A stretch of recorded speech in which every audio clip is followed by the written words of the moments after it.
Hello, everyone. You're going to have to ignore the little bit that we say in the intro about... And later on in the episode. Yes, about talking about the Batman before the episode. We're actually going to put it at the very end. So make sure you stick around after garbage and housekeeping.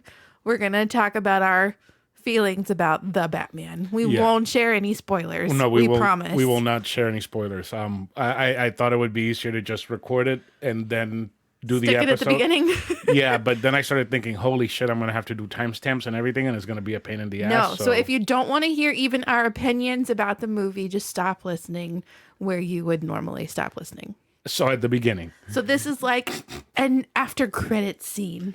Yeah, so just stick around, enjoy the episode, and after the song in the end of the episode, you will have the Batman thoughts, like Karradyne said. So I hope you guys enjoy the episode. You want to say enjoy before? I am Batman. Okay, she's Batman.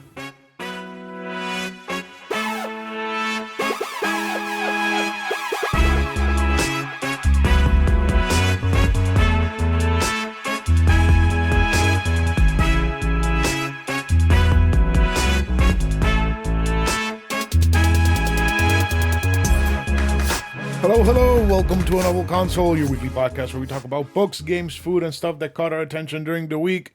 My name is Chris, and with me is my beautiful co-host and fiancé, Karradyne. No. How could you revert to fiancé when fiancé was the one that you always struggled the most with? Well, we've been over this before, and it's because I don't have the script in front of me because I forgot to open the Word document with it. Way to go. So, yeah, that's why I called you fiancé. But no, you're my wife. How are you doing, my wife? I'm tired. How are you? I'm doing pretty good. I'm very tired myself, too. We're always tired. We're always complaining about how tired we are. We're always delaying episodes because we're tired.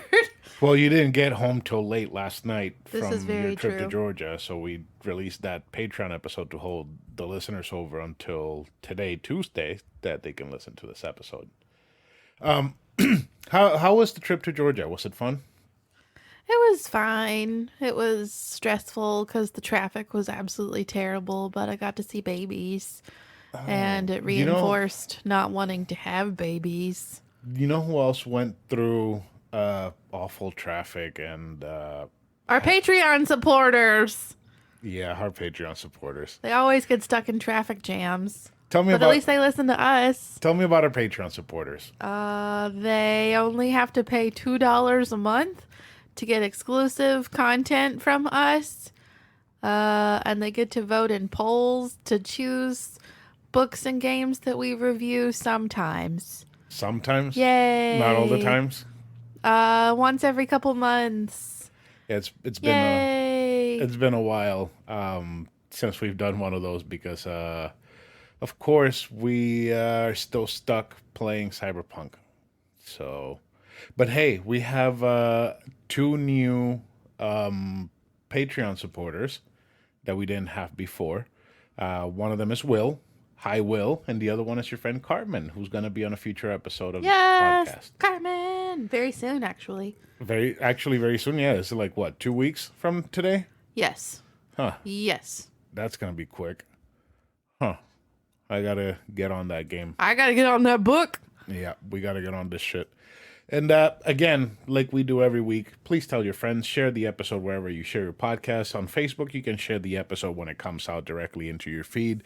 It really helps us out when we see those numbers go up. And it's been a scary couple of days, right? With the whole Russia and Ukraine thing. It's insane. It kind of actually gave me a lot of anxiety last night while I couldn't sleep. Really? Yeah. It was pretty bad? Yeah. Well, hopefully during these dark times you can have some fun with us and laugh with us and whatnot. And hopefully just... You always make me laugh. Good. Because you're so stupid. I am so stupid. No, you're not stupid. I'm I very love you. stupid. You do stupid things sometimes. I am the stupidest. I'll give you that. No, you're not stupid. Stupider than Luna? No, nobody's stupider than Luna. No. Luna's so stupid. Yeah, she's so gross too. Yeah, she's pretty nasty. But no, just enjoy this time with us. It's probably going to be an hour, a little bit less. I hope you guys enjoyed the little Batman opinions that we had before the episode started. That we haven't recorded yet because we don't watch it till tonight. It's so weird saying that. Yeah. I just spoiled the experience for you. That was a later addition to the episode. So what we're going to do is, well, you guys already saw what we're going to do. I'll just tell Karradyne off the air or off mic what exactly I'm going to do so that people who are wanting to listen to the episode and don't want to hear anything from the Batman movie can just skip forward and whatnot. We won't spoil it. No, we won't spoil it. No. Anyways, let's get on to the show. First intro topic. We have a drink to try. Oh, God. I don't want to do it. So this is the Coca-Cola Starlight. It is supposed to be space flavored. I've had like 9 of these already. And you're insane. You only took 1 sip of it. Yeah. So do you want to take the first sip and try to describe what you taste? Yes. Oh my God. Just keep in mind that I do not like Coke. I do not like regular soda, but especially not Coca-Cola. It is revolting. You didn't say that you didn't like regular soda when you had the Mountain Dew. Oh, shut up. I don't like regular lemonade. Dark sodas, okay? I don't like regular dark soda. Dark soda's like if they were liquor. Oh my God. Okay. All right. So go ahead and take a sip. There she is. So what do you taste? Okay. It's like cherry vanilla Coke. But also, like, Coke tastes so flat. It tastes like a fucking flat-ass, disgusting sweet soda to me. It is awful. It tastes flat. It tastes like flat cherry vanilla Coke. It is so bad. I can definitely understand the vanilla. Revolting. I do taste vanilla. I don't taste cherry. I do taste cotton candy. So, yeah, I could tell. I don't like cotton candy either. No, you don't. Yeah, so I can understand that.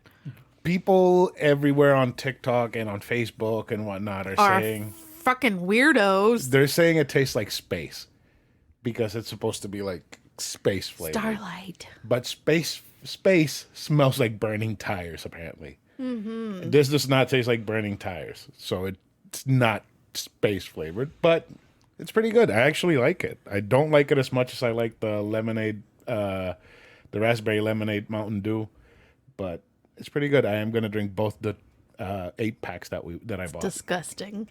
For you, for me. Are they baby cans? Yeah, they're baby cans. They're baby cans. They are baby cans. So that for me, it's an okay. It's garbage. It is worse than garbage. It's awful. For you? Yes. It's fucking terrible. It's not terrible. I'd rather drink water. Now, you know who else? City water. You know who else rather drink water? Why am I saying that sentence weird? Do you know who else would rather drink water? Yes, that. Who? You just needed to fix your words. Our Patreon supporters? I don't know. No, they already got stuck in traffic. Goku? No, the new Pokemon starters. Oh, I saw you share something about that, but I didn't look at it. Yeah, so apparently they announced Pokemon Scarlet and Violet on Sunday the 27th. And these are the starters. Look at how cute they are. Oh, those are very cute. I like the little green ones. Sprigatito? It's not... Sprigatito? It's not pronounced Sprigatito. It's pronounced Sprigatito. Sprigatito, because it's in Spanish. Yeah. Sprigatito. Sprigatito. Sprigatito. Sprigatito. Fuecoco. Fuecoco. Fuecoco. Fuecoco. Quaxley. Quaxley is fine. Quaxley's cute too. They're all cute. I am obsessed with Fuecoco. Really? When this game comes out, I am going to buy it, and I am probably going to dive deep into it because it's Fuecoco and Fuecoco because it's apparently set in a Spain type region. Oh, that's cool. And that's why Sprigatito is Spanish and Fuecoco is Spanish. Quaxley, I think. I was about to say, where the fuck is Quaxley from? Probably Britain. Affleck. He's probably from Britain or something. People are saying that he looks like Donald Duck.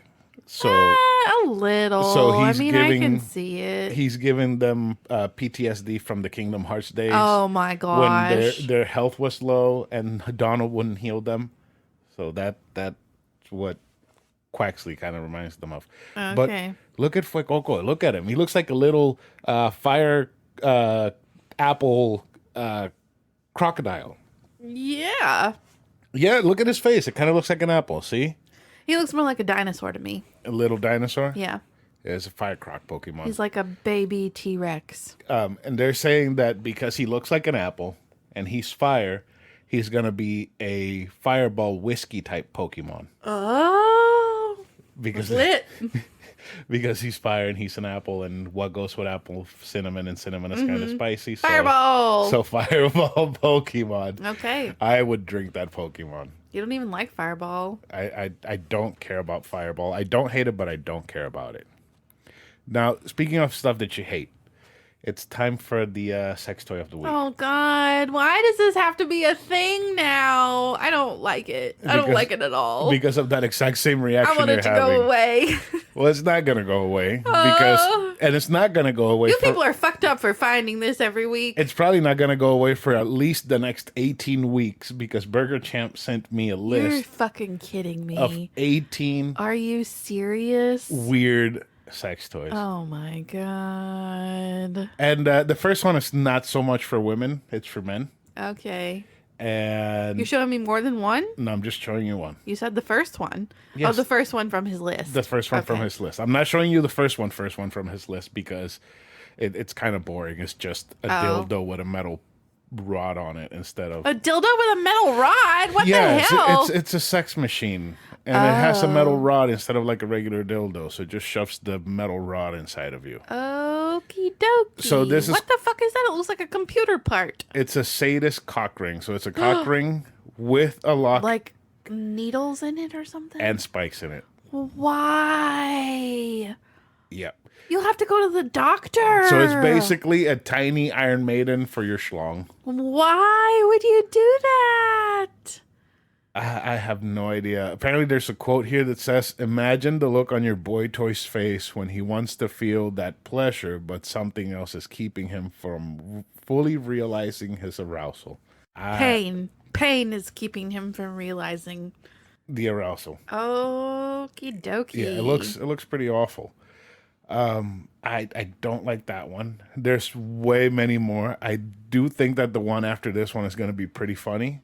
But we're going to have to wait for that for next week. So what do you think about that? Would you use it if you could? No. Hell no. You fucking kidding me? No. I do not get off on pain. Good, because I don't either. I don't want to take you to the emergency room. We can't afford that. No, we can't. We're broke. No. Now, I think that's it for the intro topics, unless you have anything else you want to bring up. Not that I can think of. Not that you can think of? Except that I'm fucking pissed at Taco Bell for taking good shit away. They give you good shit and then they take it away. They go back to the same mediocre menu.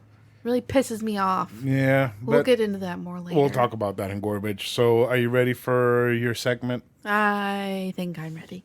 All right. So this is Book Talk.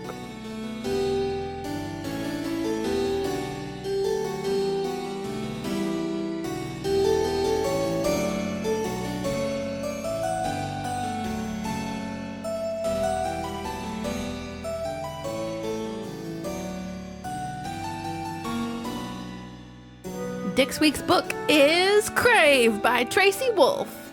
You didn't even laugh. You said Dick Week's book? Yeah, that's what you always say. You always say Dick Week's. Yeah, I say that on accident, not on purpose. Dick Week's book. Okay, it's Crave by Tracy Wolff. It was published on April 7th, 2020 by Entangled Teen. Oh boy. So, this is the book this is the first book of the series that came with the Pop-Tarts in the mail that Chris was so excited about. Right. Yes, right. yes. I remember that. Those two separate packages. First, they sent me these first 3 books in the series. Apparently, it's going to be like never-ending series. They sent me like a beanie and some artwork and some stationery. And then a couple weeks ago, before the 4th book was about to publish, they sent another package, which was my survival kit that had a backpack, like a little pouch, Pop-Tarts, a t-shirt, a pin, I think. So Like a the Pop-Tarts were part of PIN pin. the Pop-Tarts were part of a survival kit. Yes. And not The Pop-Tarts are in the book, so they were relevant. okay, so they're not for you to enjoy while you're reading the book. It's for you to enjoy while you're escaping the vampires. The vampires, yeah. Okay. So if you have not seen nothing says escaping vampires like fake cherry flavor. Yeah, right? Yeah. Straight up.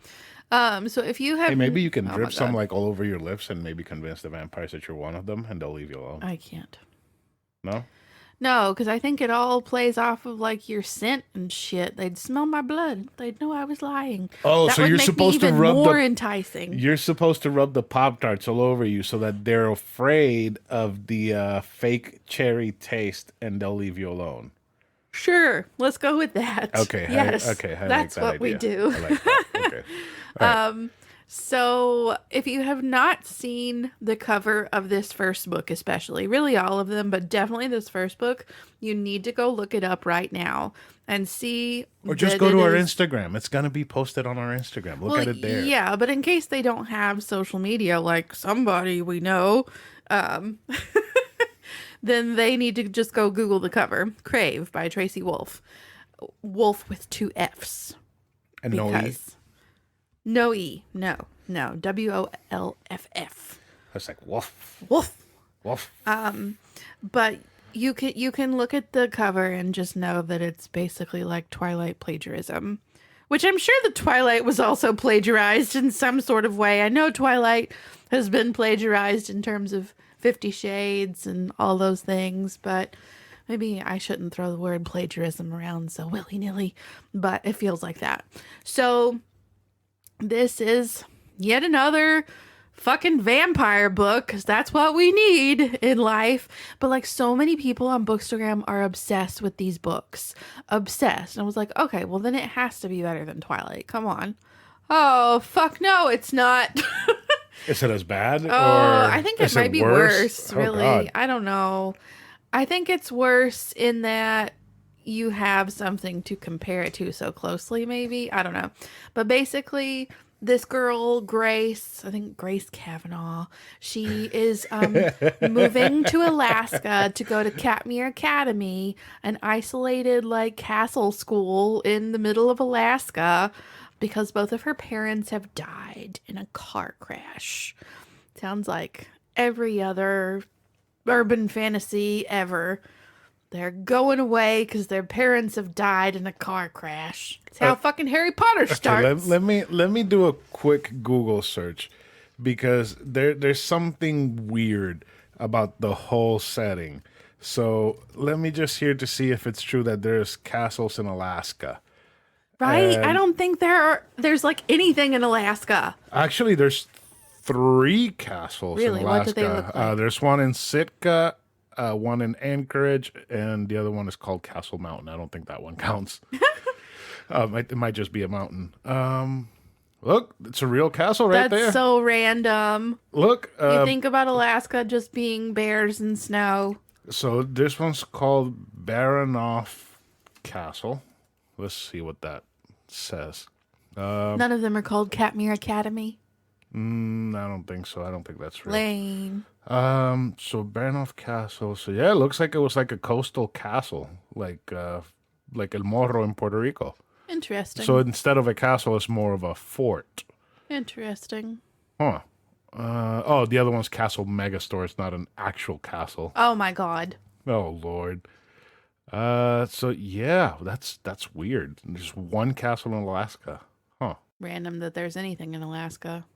I mean, there's apparently a Bethel and Nome and Kotzebue. Prudhoe Bay. There's a place called Prudhoe. Why is that funny? It's a prude, but it's also a hoe. Oh my God. Okay. Anyway, back to my damn book. So she's moving to Alaska to attend this fancy castle academy where her uncle is the headmaster and her cousin attends. She's going to be roommates with her cousin. But like the minute she gets there, this boy just like appears out of nowhere, and he's described, I imagine him looking kind of like Draco Malfoy. Granted, I was also skimming, so I could be totally wrong in my picture of this boy in my head. But of course, he's like, oh, you need to be careful here because it's dangerous. Watch your back and shit. And she's like, oh, I'm in love with you. Because that makes sense. Oh. It does. It makes sense.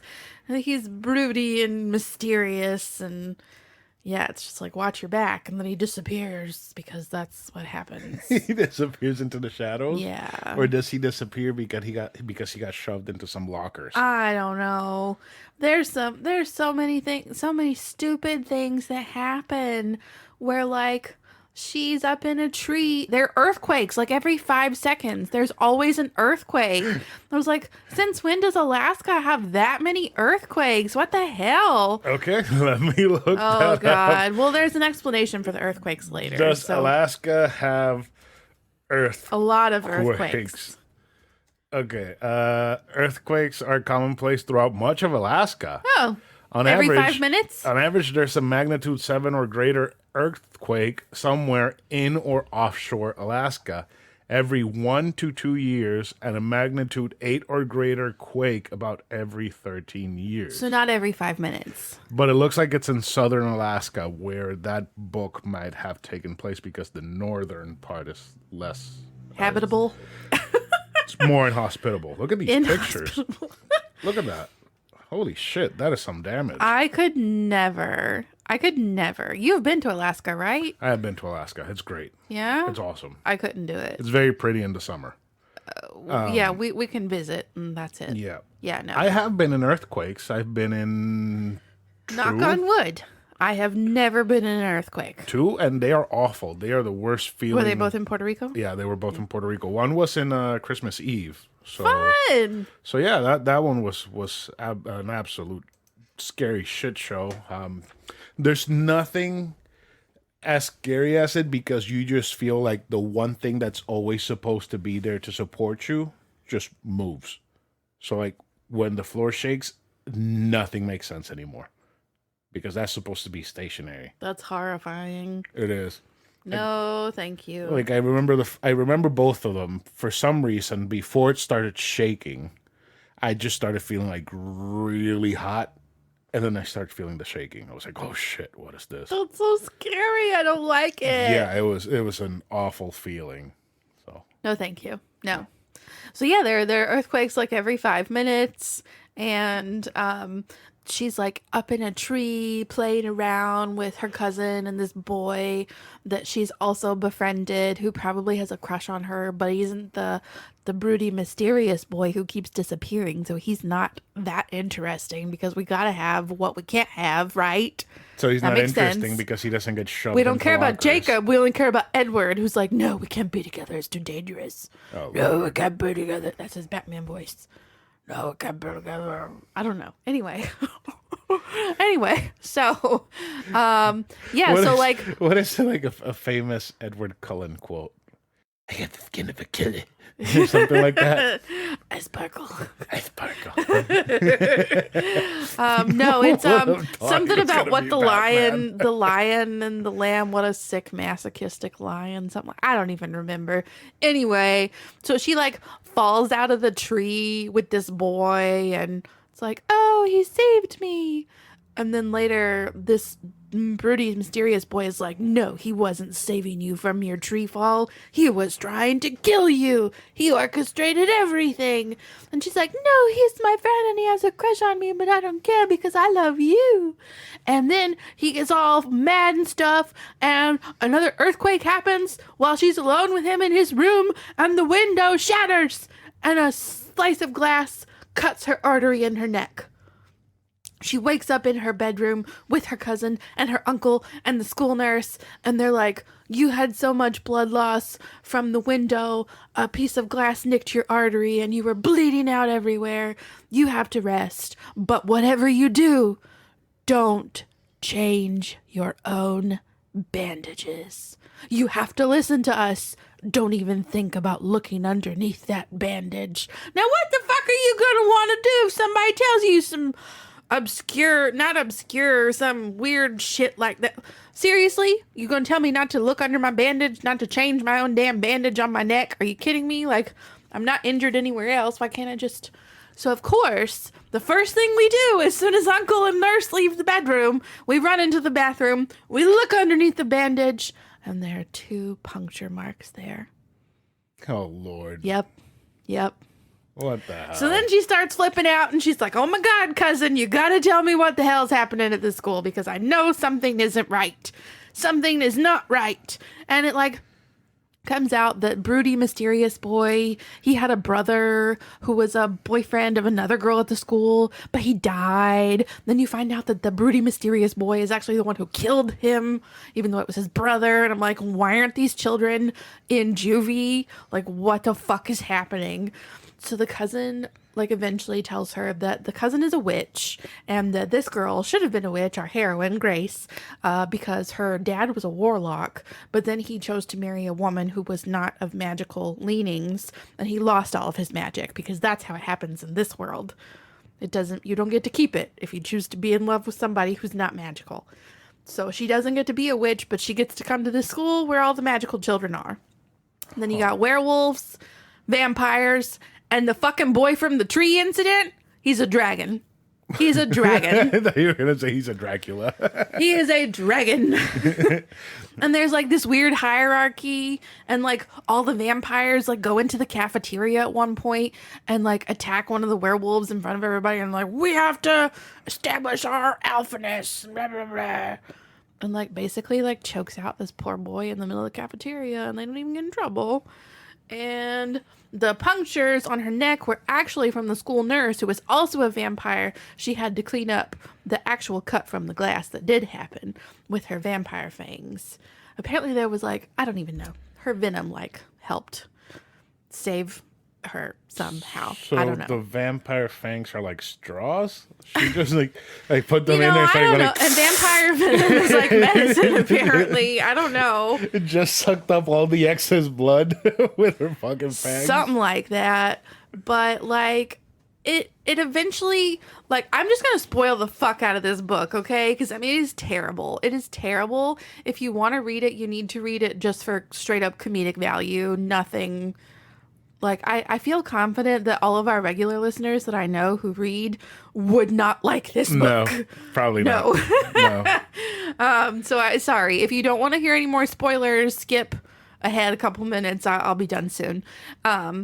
But basically, like, the brother who died, his girlfriend is crazy ass bitch, and it turns out that she apparently orchestrated everything down to the car crash that killed Grace's parents, because she needs Grace to bring back the brother who died. Oh. Hudson is his name. I thought it was they were bringing up Satan. No, not Beelzebub. I'm sad now. And I wanted to see Satan. Oh, God. I gotta be real honest, I was really hardcore skimming the last 100 pages of this book. I only read the dialogue, and there were several pages where she was like running through tunnels. I was like, oh, I just get to skip all these pages. There's no dialogue. And I don't know for certain that it happens at the end of this book, because once again I was skimming, but I think it is, because she's like trapped. Hudson does come back, but he comes back inside of Grace. Like, he's just trapped in her mind. And, like, they can talk to each other. That sounds like cyberpunk. She's a gargoyle. She's a fucking gargoyle. But cherry on top of the cake, when Jackson, the Draco Malfoy dude that I've imagined in my head, the original love interest, we're now, I'm assuming, going to make the dead brother the love interest. Because I think it's going to be like this mated situation where he's the true love interest. And Aaron has also confirmed this theory for me. So, Jackson... to explain to her that he's a vampire, he gives her a copy of Twilight to read. I shit you not. He gives her a fucking copy of Twilight. I was like, well, there's her acknowledgement. I have completely ripped off this entire book series down to the cover of my book. Here is its nod of thanks. He couldn't give her Bram Stoker's Dracula. No, Anne Rice's Interview with a Vampire. No. Fucking Anything. Blade. Yeah. What else is a vampire? Morbius. 30 Days of Night.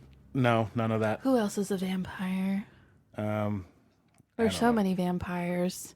Batman. They could have even sat down and watched Van Helsing. She couldn't give him the Batman versus Dracula. No, we had to go for straight Twilight.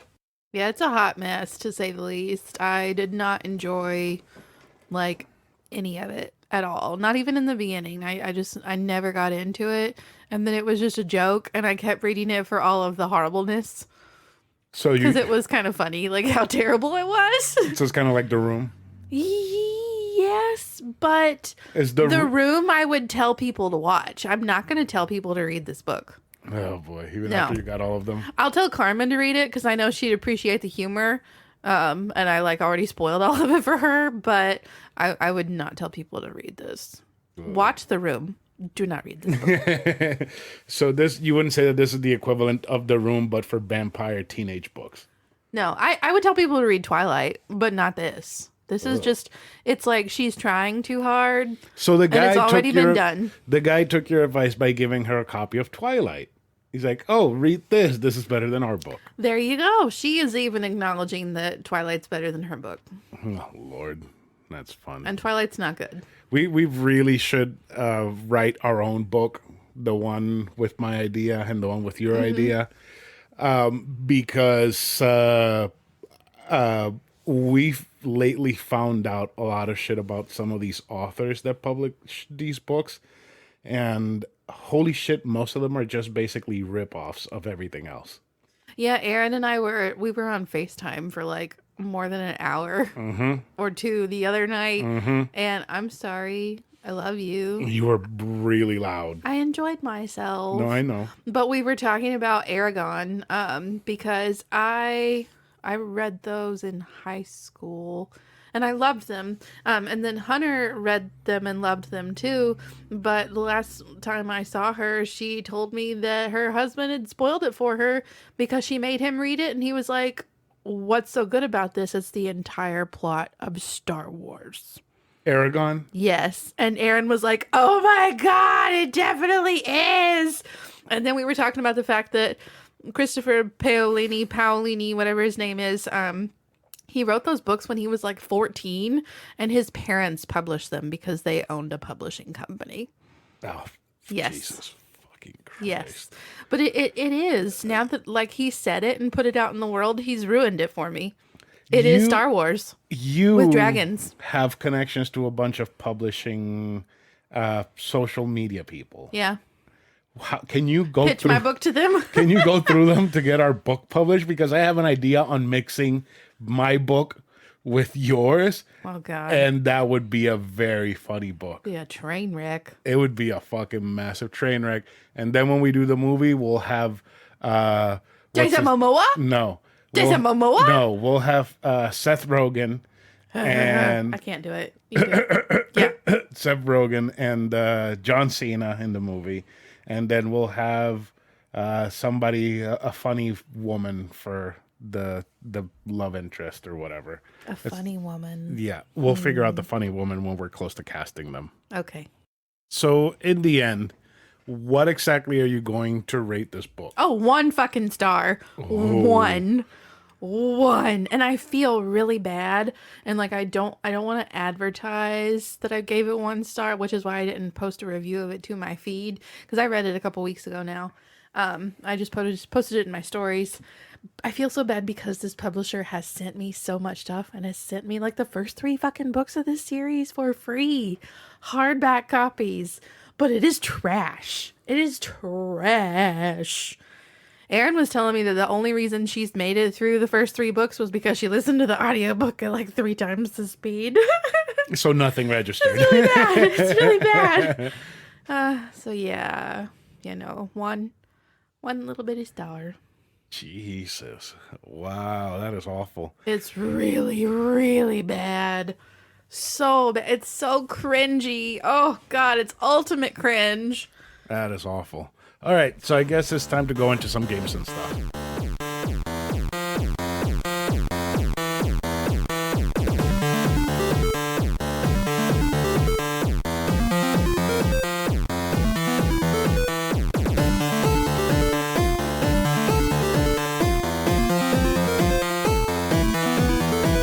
All right, so for this week's game, we have the legendary Mega Man X.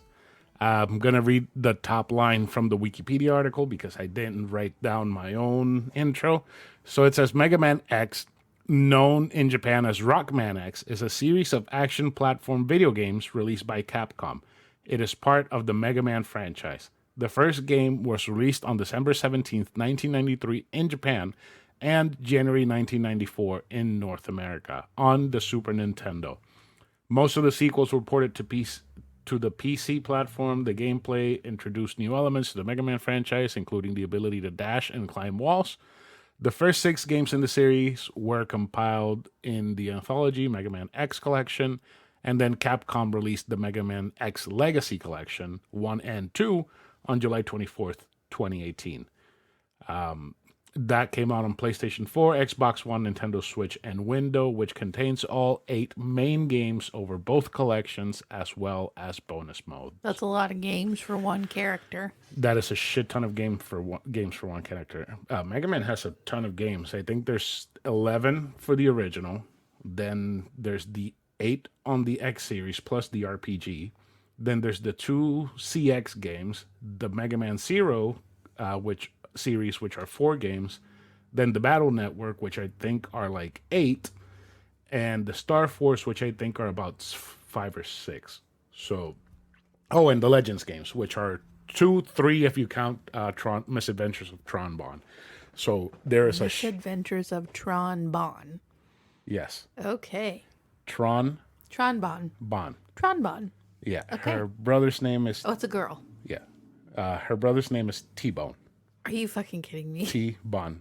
Tyranna's Bond. I can't. And their little brother is called Baby Bon. Baby Bop.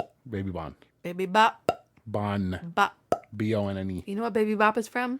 Barney. Yes. Yeah, I know. She's green, right? Yes. Yeah. She's a Triceratops, right? Yeah. Yeah. Yeah, and she's supposed to be... She's cute. She's supposed to be like 3 years old or something. What and the she's fuck like, is Barney supposed to be? A T-Rex? Yeah. Why does he have arms?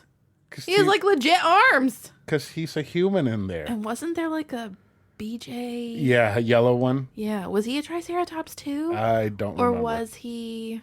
I don't remember I at don't all. either. Yeah. Oh, God. Anyways, so I played the Mega Man X Legacy Collection 1 on Switch because they're divided in 1 and 2. 1 has 1 through 4, 2 has 5 through 8.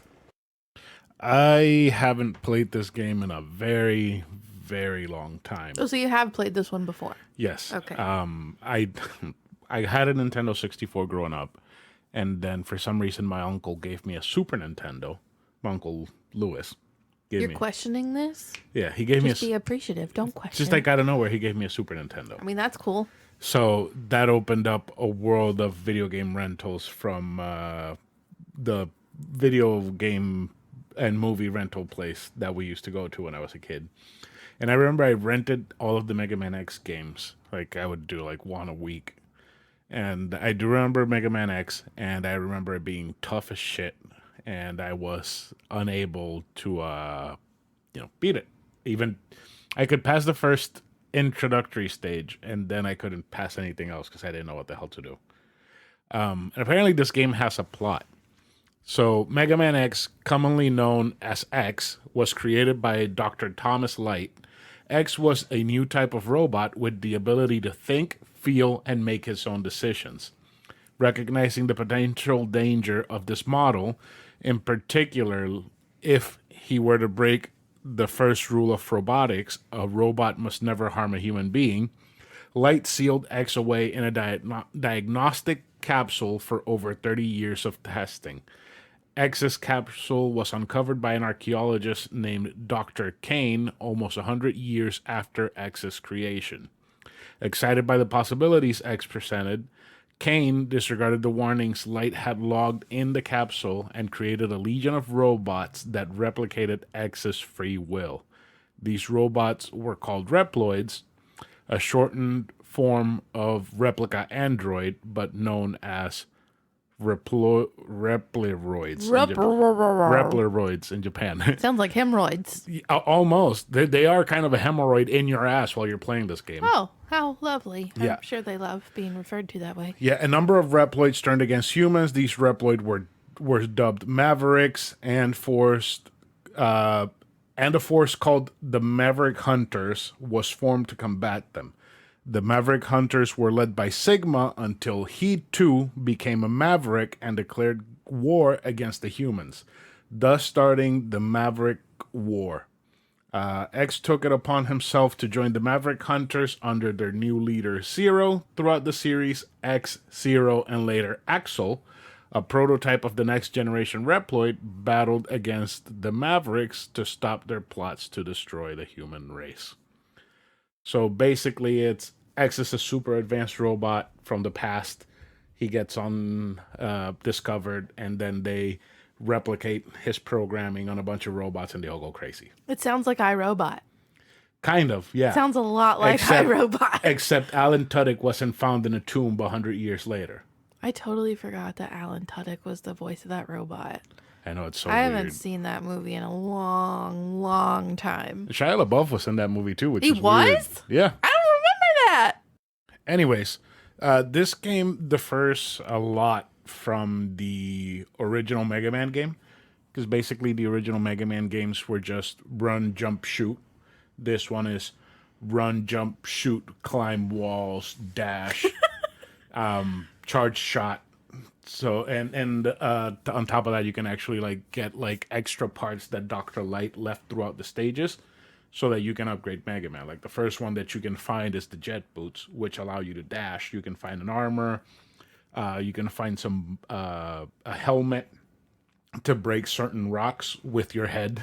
With your head. Because that's advisable.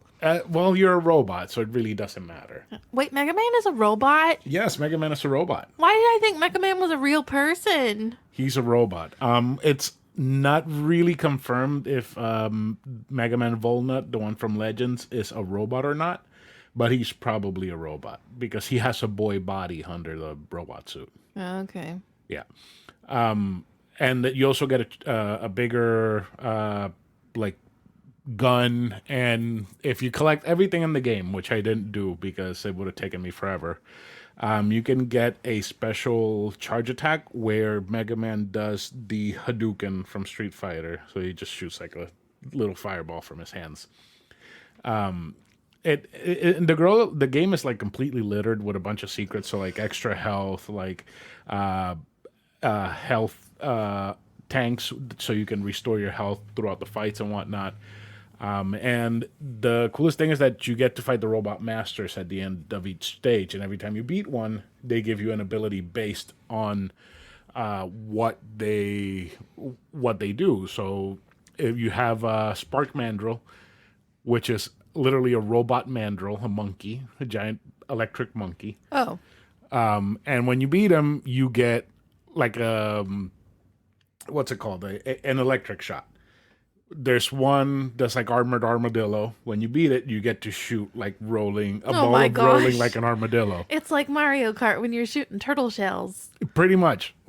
Now let me get the list of characters for the game so I can tell you exactly who all of the things are. Let me see here. The bad guys are. All right, finding this list of robot masters took longer than I expected. All right, so we have Chill Penguin. When you beat him, you get a ice shotgun. When you shoot the ball of ice, whatever it hits, it just explodes into a bunch of ice. Spark Mandrill, which is the electric monkey. Armored Armadillo. Launch Octopus. I fucking hated Launch Octopus. That fight with him was just plain annoying because he would start spinning and creating a whirlpool. Oh, a whirlpool. Yeah, He inside was the in the water. Okay. Yeah, and he would pull you in towards him.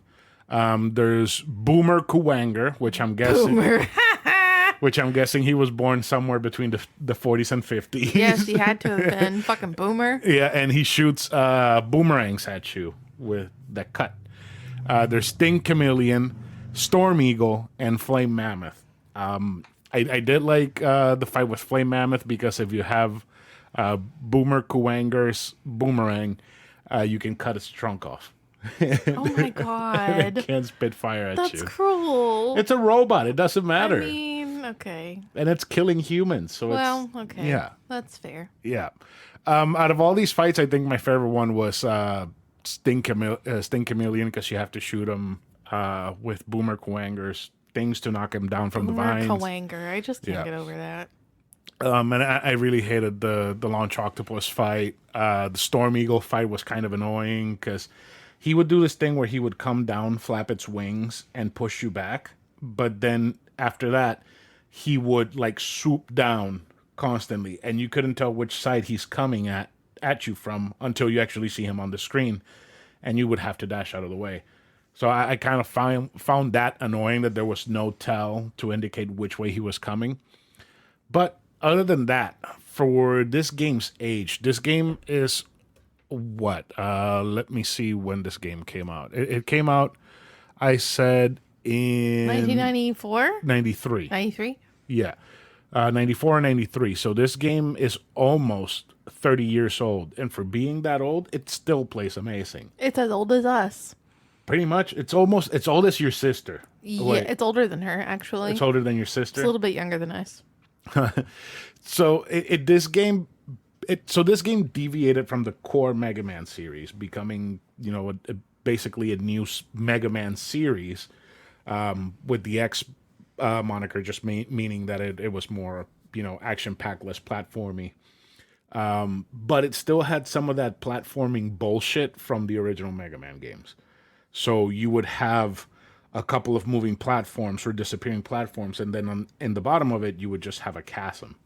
So if you missed one or you didn't hit the side so you could be able to jump up onto it, you would fall down, die, and have to restart the stage over. Wow. So I found that very, very fucking annoying. Other than that, I think the game was just fun. I wish that you would have had the dash ability from the beginning of the game, because that first stage is long, and without the dash is just walking the entire time till the end. But being that it is still the first Mega Man X game on a brand new series that they had just come off of, the original Nintendo Entertainment System, to make it for a new console and, have all this extra power, I think this game still holds up pretty well.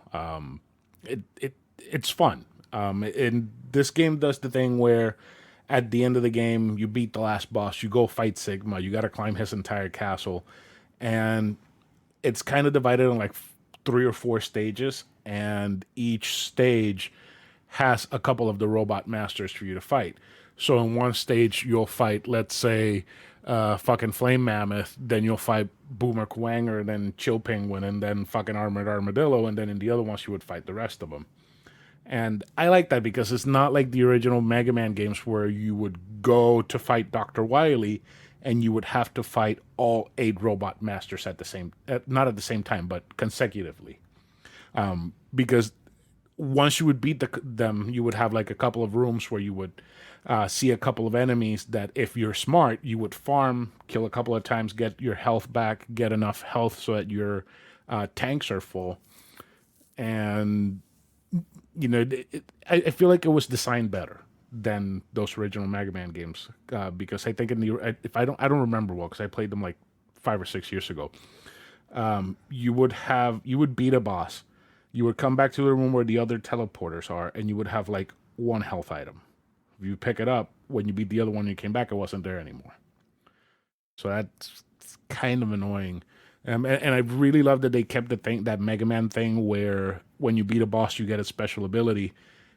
And in this game, your armor changes color. So when you're using, I think it's Spark Mandrill, your armor goes blue and yellow. When you're using Chill Penguin, it goes bluer. When you use Flame Mammoth, you get a red armor. And all of these abilities that you gain, they're kind of like an upgrade on your regular Buster attack, your cannon, your shooting cannon. And they feel like they belong. It feels like an upgrade. But because it feels like an upgrade, it also has a bar that depletes whenever you use it. So the more you use those weapons, the more that bar depletes. And when the bar depletes all the way down to 0, you have to collect an item to fill it back up. So it's like you run out of ammo if you use those. So if you abuse them, you're going to get fucked. And then you're going to get to the boss that you specifically have to use that weapon for to beat, and you're going to be fucked because you don't have it. You fucked. Yeah.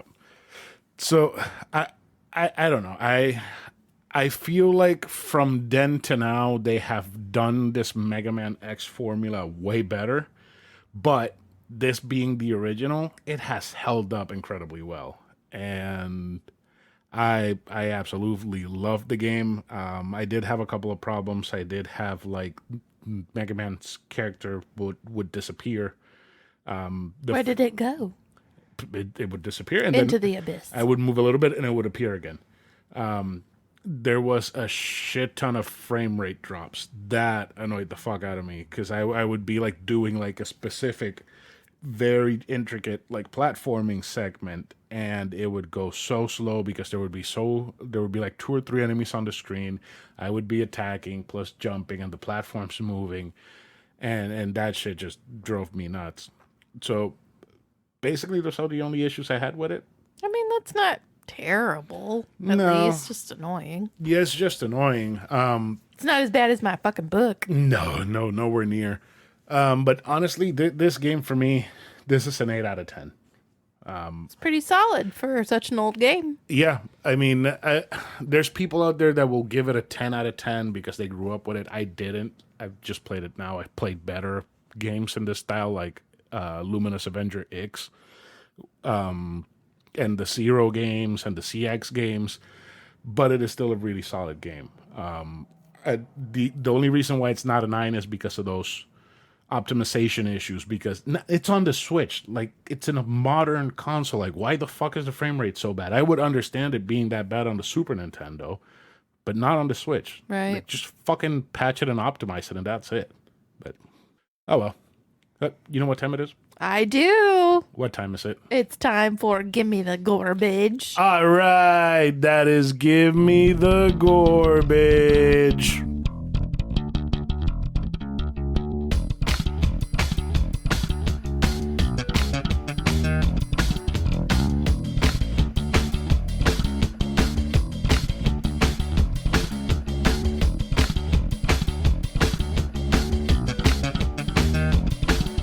This week's restaurant is a restaurant that I already mentioned, and one that we have reviewed more than once before, yes. But to be fair, they're a chain notorious for bringing in limited time items for like 2-3 weeks and then getting rid of them. Maybe to bring them back again one day. Maybe. It's a big maybe. So why specifically did we decide to go eat at this place? So we decided to go eat at Taco Bell again because they brought flamin' hot fucking Doritos Locos Tacos. Flamin' hot. Plus the Cantina crispy chicken tacos, but we didn't know how amazing those would be before trying them. Flamin' hot Doritos, we're like, we have to, especially because they also made a cheesy gordita crunch with the Flamin' hot Doritos Loco shell. It's not just Flaming Hot Doritos, it's Flaming Hot Ranch, Cool Ranch Doritos. Was it Flamin' Hot Cool Ranch? Yeah. I thought it was just Flamin' Hot something. Okay. With Cool Ranch too. I don't know anything about Doritos because I don't like them. Okay, so I had those Doritos by themselves, right? Like, there was one day at work, we stopped at a gas station, and it was lunchtime. I got myself a sandwich, and I got them. They're fucking bad. Really? They are awful. Well, they're not bad in taco shell form. Because at least when you have the Cheetos, the Flaming Hot Cheetos, right? Because the Cheeto itself is somewhat a little bit sweet, it kind of balances itself out. Yeah. These Doritos are not sweet. Doritos are not that sweet. They are just pure fire. Like, it just keeps building and it does not relent. And it got to the point where it just tasted like nothing but acid. And I didn't like them. But those Doritos, Cool Ranch Flaming Hot Tacos, those were good. Unfortunately, We have no photos of them, and we're reviewing them based on memory of the one time that we managed to actually eat them, because of course, the day we went to get the garbage was the day that they were ending, and they ran out before I got there. Mm-hmm. And we didn't know that they ended that day. And guess what? I got an email this morning saying Cantina tacos going away. seriously, So to get it while you can. Yep. Oh, so I imagine man. it'll probably end Thursday too. Probably. 'Cause I guess What are they they're- going to bring out? Like, what's new? I mean, it's got to be fucking time for nacho fries. It's been a long time since we've had nacho fries at this point. So that should be the next thing. We didn't even get to try the chicken wings. We didn't get to try the chicken wings, but I'm also convinced that none of our locations had them, because every time I checked the app, they weren't not there. But we also now know that they're really bad about not updating the fucking app, because last night the Flamin' Hot was still there. Not to mention, it was still on their in-store ordering kiosks, because 3 girls came in behind me. They all ordered it, and they all had to cancel their orders because they didn't want fucking tacos if... Like, They nobody weren't Flamin' wants Hot. Doritos Locos Tacos anymore. Like, it's not cool anymore. it's not the rave No. thing anymore. Like, they're like, no, we would have ordered something entirely different if we'd known that you didn't have that. Because that's what happened with I made a mobile order. That was my mistake, not knowing that they ran out of those tacos. And they're like, the best we can do is give you the regular Cool Ranch. And I mean, it was fine, but we wanted fucking Flamin' Hot. Yeah, no, I get it. But, I mean, why would they not update it? Like, Because it's Taco Bell. They're not on top of anything. It's such an easy They thing to don't update. understand Just that remove they it. could make so much more money if they would just keep year round. Do you know how many times people would eat Taco Bell a week if they kept nacho fries year round? We would eat more We Taco would eat Bell, Taco Bell more all often. the time if they had nacho fries, Cantina tacos, and Flamin' Hot Doritos Locos all the I'm time. not so sure about that last one, but The fries. Cantina tacos and Cantina the fries. tacos, yes. So I really don't remember what these tacos are like. I just I know remember they're that. spicy, but they're not like slap you in the face. No, and I also think that the sour cream kind of helps with Yeah, that. if you get the Supreme tacos, that it really balances out. So unfortunately, we will never know exactly what we think because we don't remember what we really think. We just thought it was good. They were yummy, Yeah, we didn't have any real notes for when we ate them. unfortunately. And they're away. They got taken away from the menu. So what exactly do you want to talk about from Taco Bell? The Cantina crispy chicken tacos. Oh my God. I want to tell you right now. What? Burger Champ hates them. What? Mm-hmm. What the fuck is wrong with you, Burger Champ? Yeah, What is wrong with you? they're so good. Did anyone else in his family eat them? Is don't he the only one who didn't like, or is he the only one? I You'll don't- have I to don't ask. Well, I'm sure he'll listen and tell you. Yeah, he'll probably tell us tomorrow. So yeah, they have 2 options though. You've got the Chipotle sauce one or the avocado. Did you ever have the Chipotle one? No, because I don't like Taco Bell's Chipotle sauce. It's too slap you in the face. It's really not very good. I love their spicy ranch. I love their creamy jalapeno. I do not like their Chipotle sauce. It's weird. It's too smoky. It's really, really It's smoky. fake smoky. Yeah. And I feel like Chipotle sauce is not supposed to be that smoky or really smoky at all, is it? I think Chipotles are smoky. I don't like Chipotles at all. But the avocado, is it avocado ranch or avocado? Avocado crema or something like that. Something, yeah. Because it's just made like a regular taco. So it's like your lettuce, your tomato, and then whatever sauce you choose, cheese. But holy shit. It's real, real good. Even with all that crap on it, the chicken stays pretty crispy. Yeah, because it's crispy fried chicken. Yeah. It's like chicken tenders inside that It's little taco. really, really good. It's a beefy chicken tender. The worst part about the taco is the shell. Yeah. It's Taco that Bell taco sad, shells, soft taco tacos, soft shell. tacos. All of their tacos are just trash. Yeah, if you get a hard shell, it's going to fall apart. Yeah, because I got the Doritos Locos, and all of them were fucking broken. One Yeah. of them came without anything, just chicken. That's why I like the cheesy gordita crunches, because they have the taco shell surrounded by one of those Puffy yeah, shells. exactly.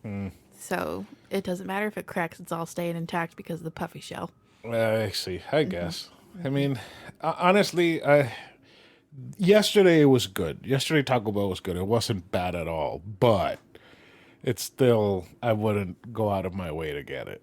Not even for the Cantina chicken Not taco? even for the Cantina Really? chicken tacos. You don't think they were garbage? I don't think they're garbage. I think they're good. Really? I think they're good. The problem is that because they give you like 1 or 2 nugs inside of it and the rest is just like vegetables, cream, and Yeah. shitty tortilla, I would have to eat like 5 of them to feel To full. get full. Yeah. And I still like to add my hot sauce to it. Yeah. There are like some things from Taco Bell that I don't feel the need to add hot sauce to, but most things I have to add hot sauce to. I love their hot sauce. Yeah, no, I really do.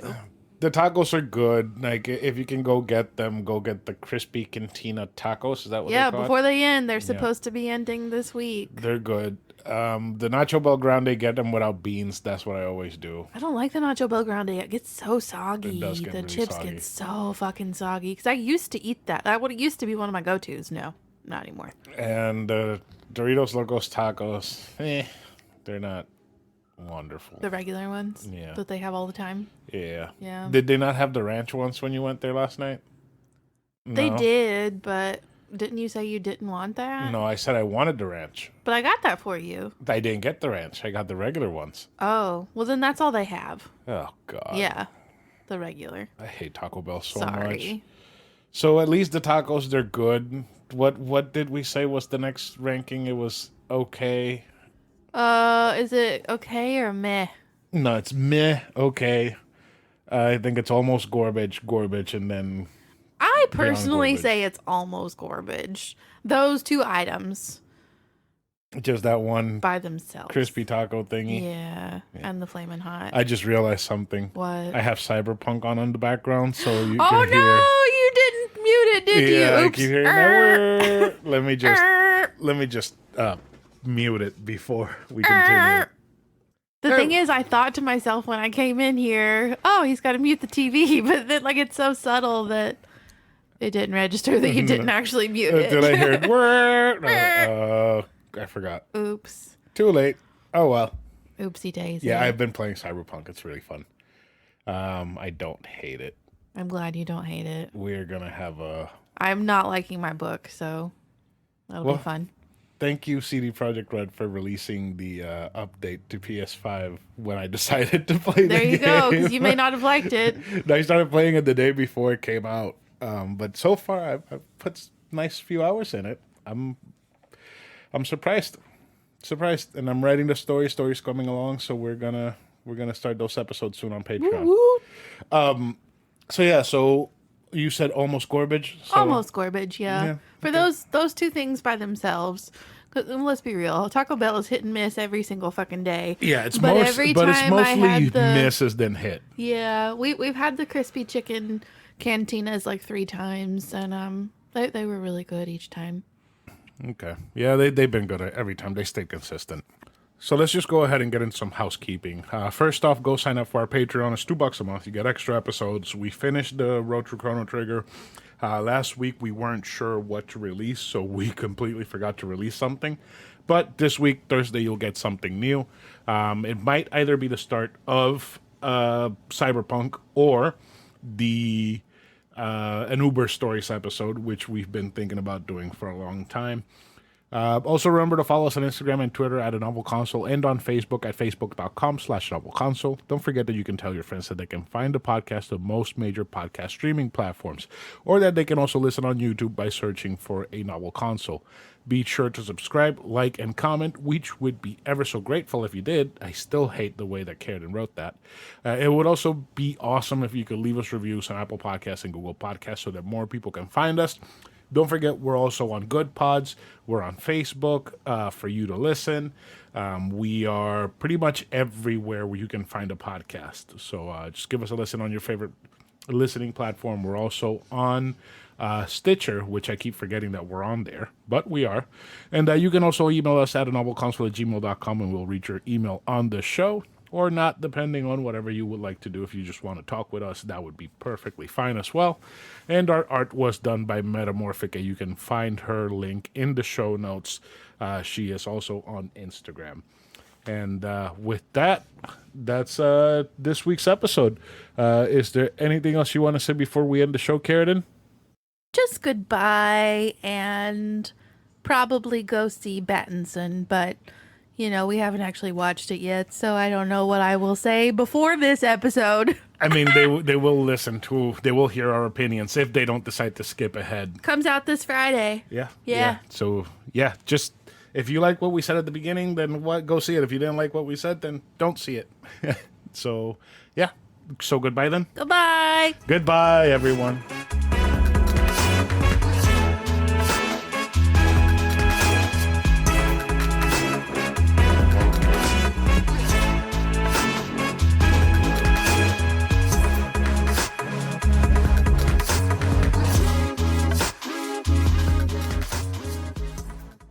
So at the end of last week, I was invited to attend an advanced screening of The Batman at the Altamont AMC via my Bookstagram. One day we will be invited to opportunities like this via the podcast. But it's okay. At least we have the Bookstagram, so we can mooch off of it for the podcast. Yes. And so whether these people like it or not, if they invite you somewhere, it's going to end up on the podcast. Yeah, I told them we'd feature it on Bookstagram and on the podcast. So we attended, and we didn't really expect much except to see the movie, but It was awesome. They had this whole events team there, and they gave us little vouchers, one per person. You could get a small popcorn and a small drink or a bottle of water. So we were like, hell yeah. So it was even better because we didn't have to spend any money on popcorn or drinks or anything. We didn't have to spend no money at all. Nope. It was fabulous. Yep, it was awesome. So, the movie. The movie. Oh, man. Before we continue, we're going to try to be as spoiler-free as possible for the movie. Yeah, because it doesn't come out till Friday, so that's not cool. And we can still talk a lot about the movie without actually saying anything that happens in the movie. Yes, we can. Okay. So start off. What do you want to talk about? What do you want to say? Well, I hate DC. I hate Batman. I just don't like any of it. I have never liked how dark it is. I've never liked Batman. Not dark in the sense that you can't. It's literally dark. Yeah. Hey, do you remember in an episode we talked about you seeing the trailer for the movie? For the trailer for this movie? We did? Yeah, we did. Long time ago. What did I say? What did we say? I showed you the trailer and you thought it was cool and that you were kind of interested in it. And then a couple of weeks later, they stopped filming because Robert Pattinson got COVID. You don't remember that? Vaguely. No? Vaguely. Okay. A little bit. Okay, so... I know this movie's been a long time coming. Yeah, so keep talking. Keep telling me. Sure. So I don't like Batman at all. Don't like DC. Don't like Gotham. Didn't like any of the Christian Bale movies. Didn't like any of the stupid movies I was forced to watch growing up. So, whoever the hell was Batman with Jim Carrey and Jack Nicholson, I saw those, and Danny DeVito. Was it Michael Keaton? Or Michael Keaton and George Clooney? Or Val Kilmer? Or who the fuck was that? Why are there so many Batman movies? Why? George Clooney was with Arnold Schwarzenegger. And Val Kilmer... Who was Arnold? Two-Face? No, Arnold was Mr. Freeze. Wait, what? Yeah. Oh, my God. Yeah, it was a long time ago. Yeah. Yeah. So, tell me. Keep telling me. You're not telling me anything. Yeah, so I hate it. And I was like, I'm not going to enjoy this. I'm going to have to cover my eyes most of the time. I did have to cover my eyes at a couple points, but to be fair, it was me scenes. Problems. Yeah, not like, ooh, gore. Because there's no gore. There really isn't. I really, really appreciated that. Sorry if you consider that to be a spoiler. But oh my God, I thought it was fucking amazing. I really, really enjoyed it. Robert Pattinson is a really good Batman. I don't like him as Bruce Wayne, but I like him as Batman. He just looks like a sad emo kid. He does. But he's really sexy Batman, so just keep on the suit and you're good. Even that weird Chihuahua shaped helmet that he has looks cool. Like his whole suit is just He looks really awesome. like his whole suit is just kind of like imposing and threatening. It's not like the dumbass Christian Bale I can't turn my neck suit or the weird ass rubber Michael Keaton suit or the bat nipples from George Clooney. Oh my God. But it's not the Batfleck bat suit because that one was actually really cool. I still haven't seen No, Ben Affleck other than in Justice League. That's I mean, only... he was great. I would have loved a movie with him, but I did not hate that they made this Robert Pattinson movie because it was actually really fucking good. Because Ben Affleck's like old Batman, right? Older, man Batman. Yeah, older Whereas Batman. this Robert Pattinson is kind of like young Batman. Yeah, he's really young he's Batman. still in this movie. He's in his second year in his career as Batman. Yeah. And I absolutely loved how he's still this imposing force as Batman, but he is still human-ish. Yeah. Even though he's a human, like when he's sneaking into some places or doing some certain things, he has to go back into like his normal civilian clothes. Yeah. And then whenever he arrives to wherever he's going, he's back in full Batman mode. Yeah. And I just love Yeah, that. I thought it he's was like a great. Batman in progress. He's still becoming Batman, sort of. Yes, sort Yes, of. Yeah. sort of. I absolutely loved the chase with the penguin. That was great. the Yeah, I mean, car- they show that in the trailer, Yeah, so that's not the- a spoiler. His car is insane. I was was pretty like cool. grinning the entire time when he was using the Batmobile because it looks like this chopped up Mad Max style car with a giant jet engine in the back. And the penguin is ridiculously impressive. I'm still convinced that that's not him. No, it I'm is. still it is convinced Colin that that's Farrell. not him. It's Colin Farrell. You can't even tell looking at his eyes that it's him. No, Like you I mean, can't. in the chase scene when he turns his head and he's screaming, you can kind of tell that it's him. But other than that, the makeup they did on him was amazing. And the bad guy, what's his name? The Riddler was great. The Hitler is usually unhinged, but this one is unhinged in a scary way, not in a goofy, oh, here's some questions, answer them type of way. Because I never found the Riddler threatening. But this one, he is a threat. He's really creepy. Creepy as fuck. Yeah. And just know that there is an after credit scene that you should wait for. Yeah. Yeah, there is. You have to watch the whole credits. The whole thing. It's not a Marvel movie. You gotta wait through the whole fucking thing. And then you're still gonna leave saying it's not a Marvel movie. Yeah. But, okay, you wanna know my favorite part? What? You know my favorite part. What was your favorite part? You know it. Andy Serkis? Yes. Every time he was on I screen? love him so much. I love him. He was great. He's perfect. And not Bruce Wayne Manor is like a fucking Barcelona, like, Gothic castle. yeah, it's wow. And it's even weirder because it's kind of like in the middle of the city. Yeah. So that threw me off completely. But every decision they made in the movie to me felt right. Now I did feel that the end dragged on a bit too long. I was kind of ready for it to end once certain events happened, but I did enjoy the payout. I didn't. Yeah. I didn't hate it. No. I did.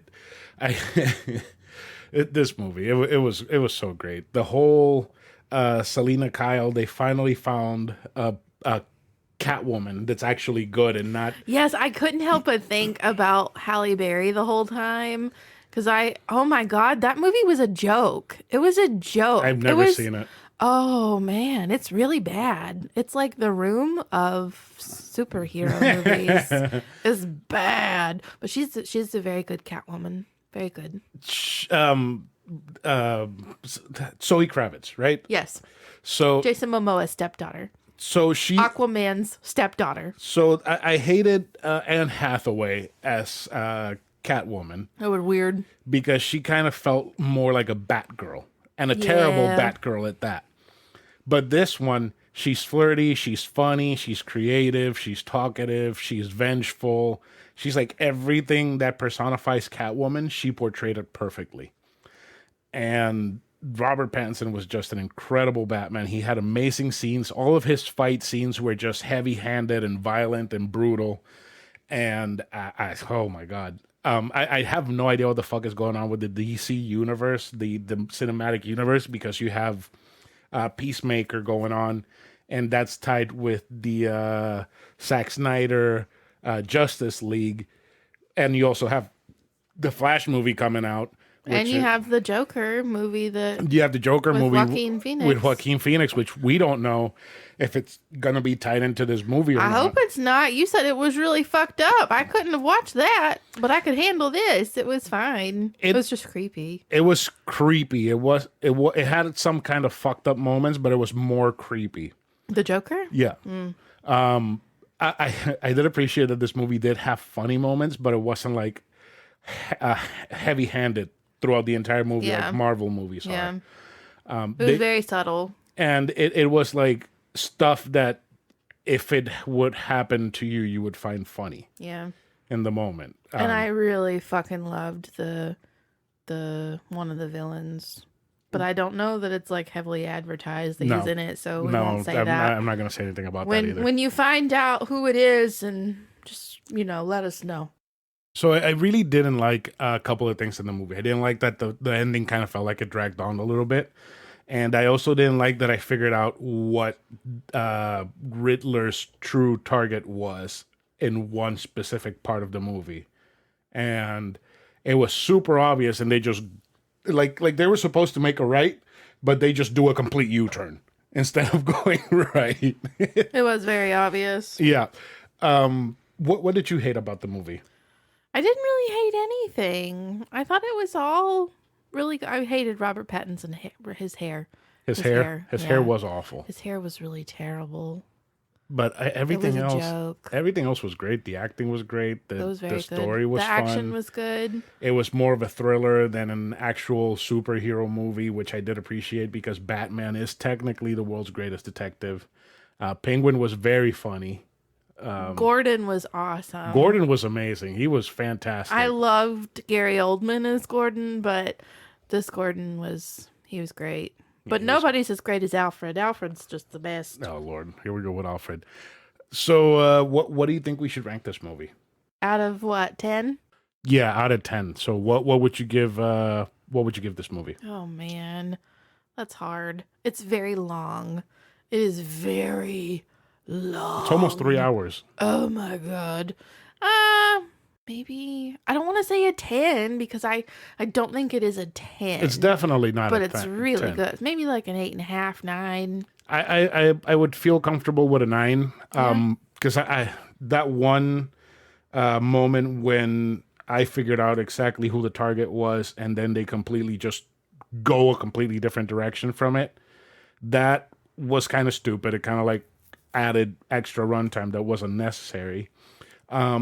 And I also hated that the ending was just kind of like dragged out when they could have just finished the movie at a certain point.